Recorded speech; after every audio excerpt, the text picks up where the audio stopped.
Quello raggiunto dalle reti del gruppo Media Nord-Est è un record assoluto. Dal 1 febbraio 2020 al 31 gennaio 2021, le nostre emittenti in Veneto hanno rappresentato il 56% dell'ascolto di tutte le TV locali rilevate col dato elementare minuto per minuto Auditel. Oltre 1 milione di telespettatori ogni giorno sceglie le nostre televisioni. Antenna 3 è saldamente prima emittente locale del Nord-Est. Tele 4, prima televisione del Friuli Venezia Giulia per ascolti certificati Auditel. Rete Veneta, la seconda televisione più seguita in Veneto nella fascia di informazione. Tra le 12.30 e le 13.30 Antenna 3 supera in ascolto anche Rete 4 e la 7, ma abbiamo fatto di meglio.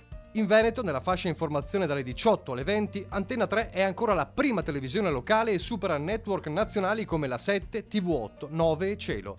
Rete Veneta seconda è davanti anche a Sky TG24. Numeri straordinari che rinnovano il nostro patto per un'informazione libera e credibile, perché a decidere ogni giorno siete voi.